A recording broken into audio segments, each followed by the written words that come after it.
Emulation here. It is time for a trip into the macabre world that can be your human behavior.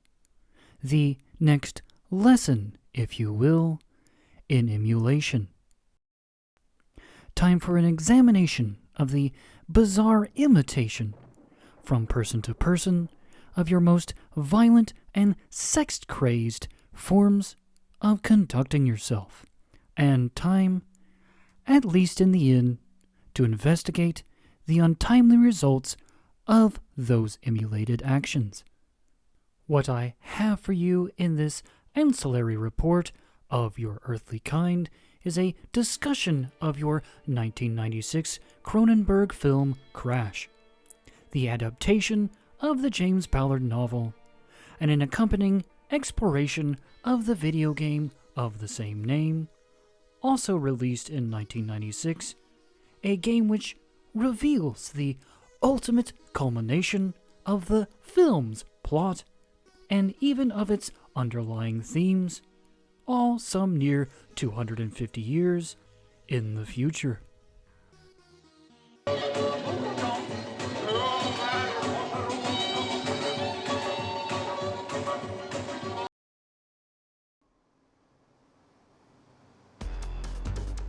Crash, the film, as has been described, is about a traffic collision involving a disaffected commercial producer, James, and an enigmatic doctor, Helen, and how this crash brings them, along with James' wife, Catherine, together in a crucible of blood and broken glass. And it's not long before they are all initiated into a kinky, death-obsessed underworld of sadomasochistic car crash fetishists for whom twisted metal and scar tissue are the ultimate turn-on. Crash, the video game, as described by its developer, Digital Nightmares, is set in the year 2234. In this era, planet Earth is just another dirty little planet in the United Planets Federation, or UPF for short. All the different life forms have one thing in common. They like killing. To control the people, the UPF government invented the crash race. In this crash race, life forms in their vehicles race against each other. All cars are equipped with rockets and turbos to kill. This is a deadly race. There will be only one winner alive in the end, and his planet will get all of the Federation's support money. Now you are mankind's competitor in this deadly game. Do not destroy the hope of all us humans. What high hopes indeed for you, time traveler. But the whole of the situation described, the game, is all set off by our crucible of blood and broken glass, set some 240 years earlier, on Earth exclusively, with the story of our heroes' self-destructive and self-annihilating behavior on the roads, slaughtering one another and others for the sake of their extravagant sex drives.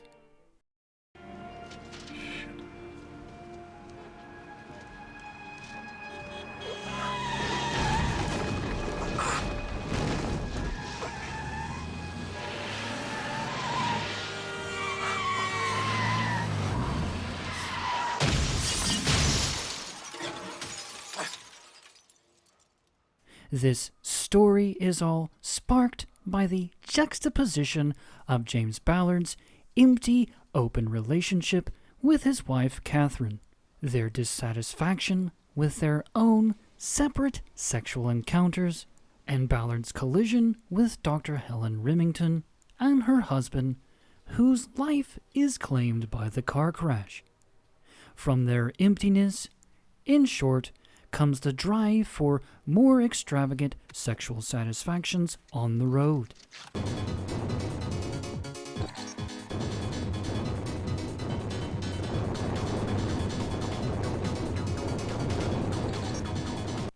each character's sexuality being driven by the extremity of the others, and through the process of imitation, until simple sexual pleasure in proximity to death is not enough, and the only thing left is sexual satisfaction in death itself.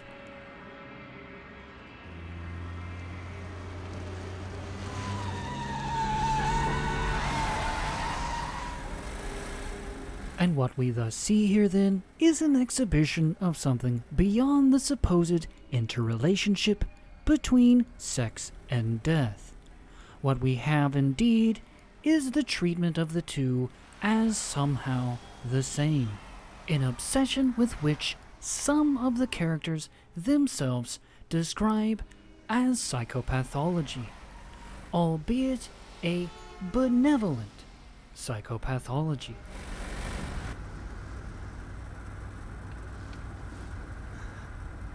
It's all very satisfying. Not sure I understand why. That's the future, Ballard. And you're already a part of it.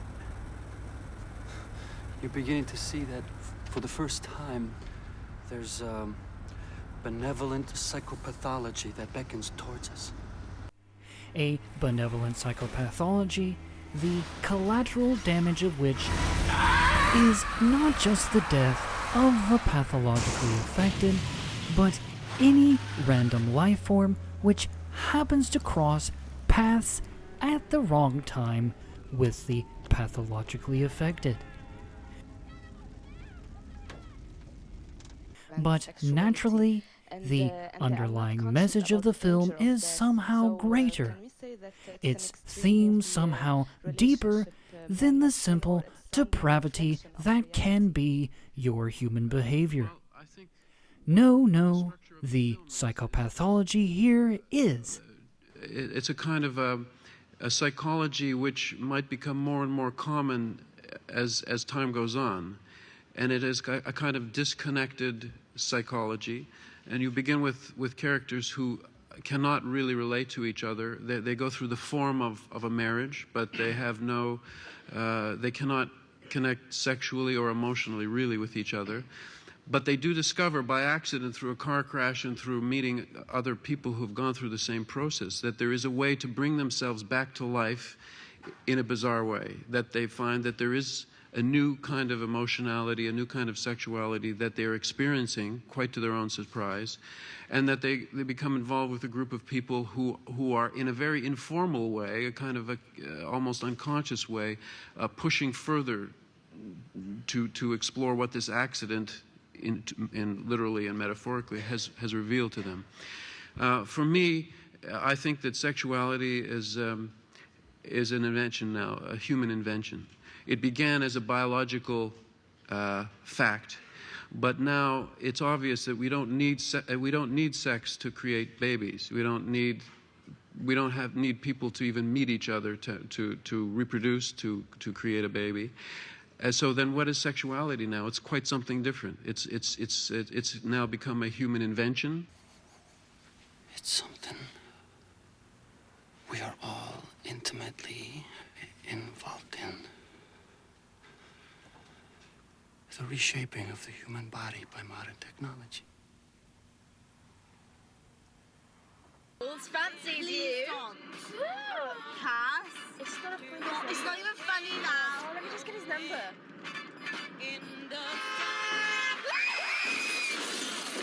Sexuality and emotionality no longer have the normal biological basis. It's now something else, and they're exploring that.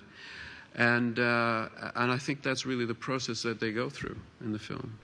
In short, the underlying message of the film is hinged on the idea that human beings, in reality, up until the time when medical science developed the procedures of artificial insemination and in vitro fertilization, only engaged in the sexual act for the purpose of procreation, and after the fact, of course, wholly embraced these new processes and procedures as the true, natural means of reproduction. Thus, in the future reality of Crash, the video game, the future projected from Crash, the film, even those who preferred the old means of procreation bought into the idea that the emotionless and near biologically contactless version was the natural form of the process.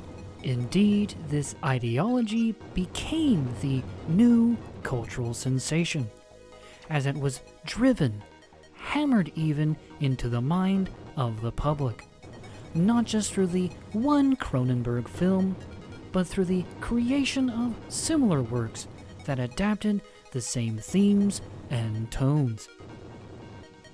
In this reality, alternative versions of the same title did not catch on as they did in our own timeline. Stay away from me! Not you! Not you! It's okay. Don't touch me! Don't touch me!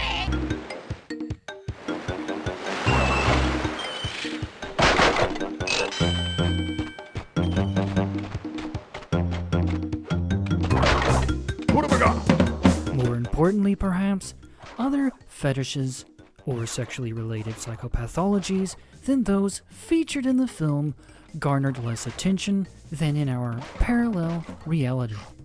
6 inches forward, 5 inches back. I got an angry inch.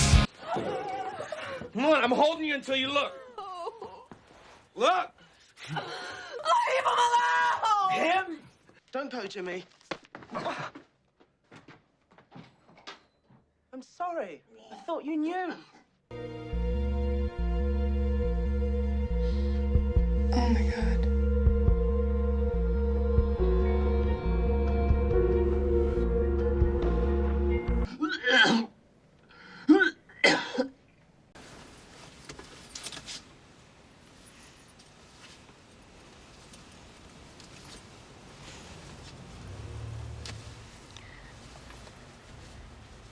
Finish your story.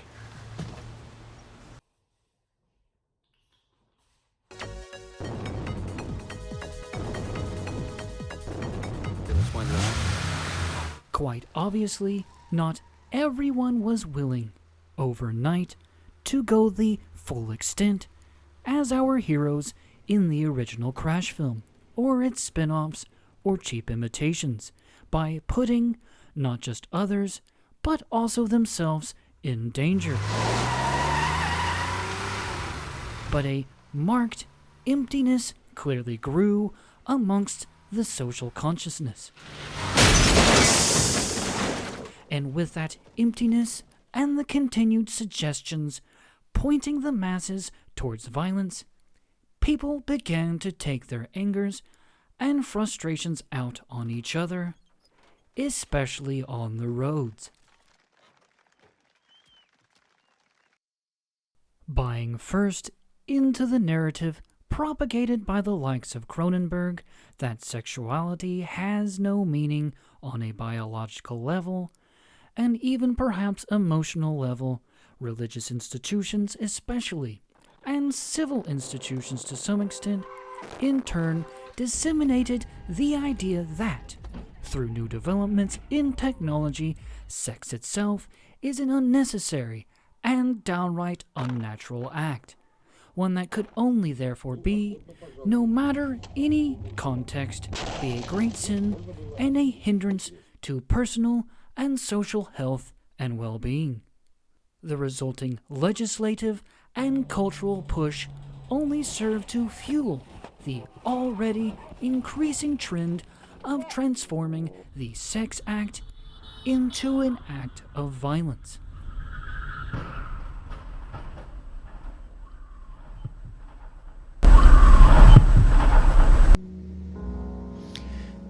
In our world, there will be no emotions except fear, rage, triumph, and self-abasement. The sex instinct will be eradicated.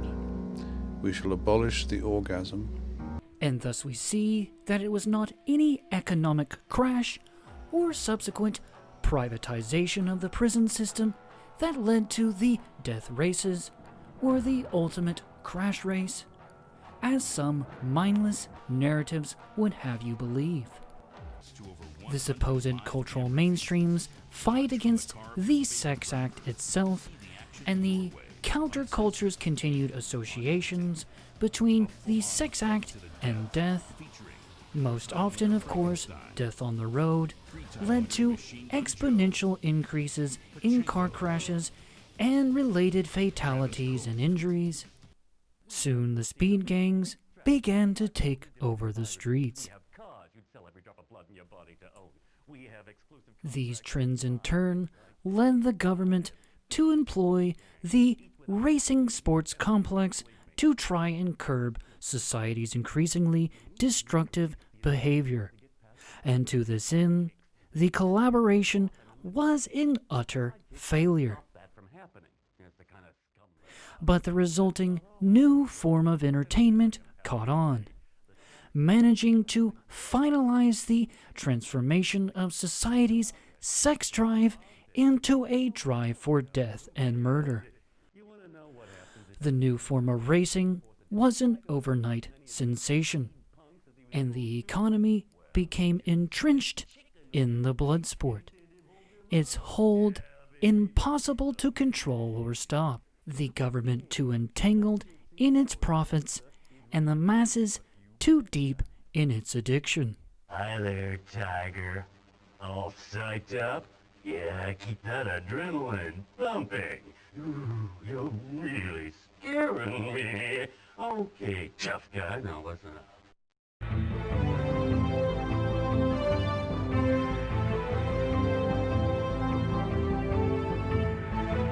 Before this complete takeover, however, the colonization of other planets had begun and continued.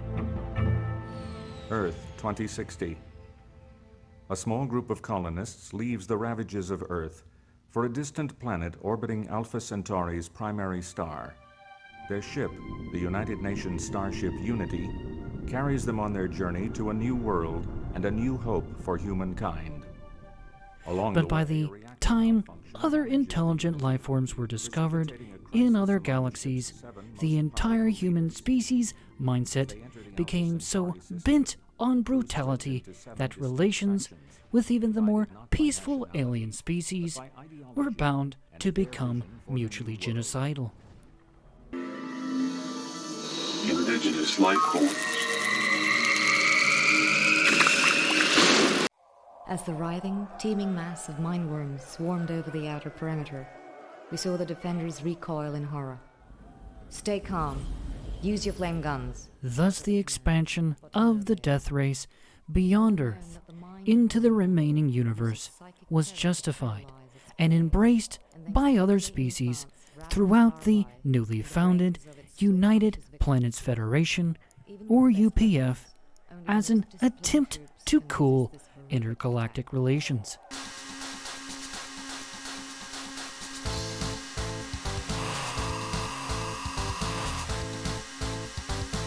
In the following years, the oncoming universal economic crash became more and more obvious as the resources of the galaxy were nearing depletion, or at least those amounts feasible to extract and process under the UPF economy, given the state of resource allocation, with every sector geared towards unending reliance on increasingly extravagant forms of racing. Terraform incomplete.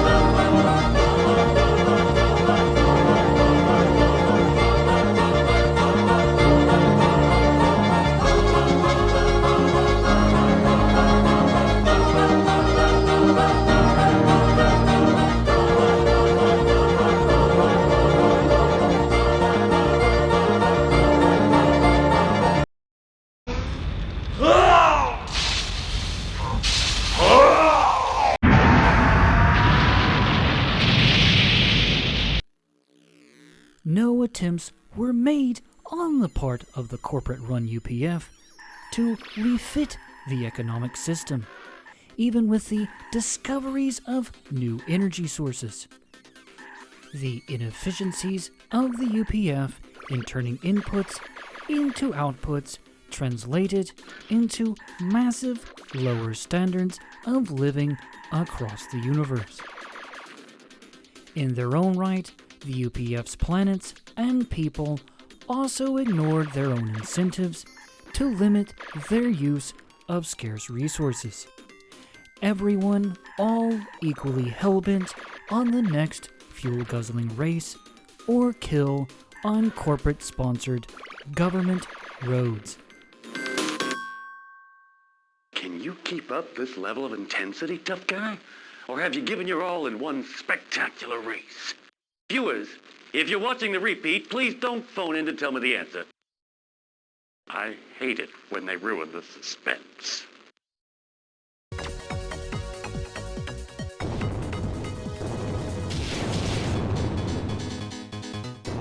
And humanity, as well as the vast majority of other intelligent species, ultimately ended because they put their faith, their undying hope for their future existence, in the hands of their one representative in that one final death race, the more tamely named crash race.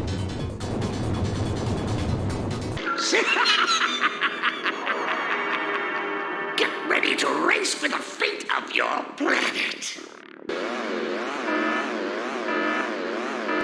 All this a huge irony that with the lack of resources, the UPF would waste what remained readily available on an energy-consuming sport to award the universe's remaining converted energy stockpile to the one group, the one species represented by the winner. The one for the road.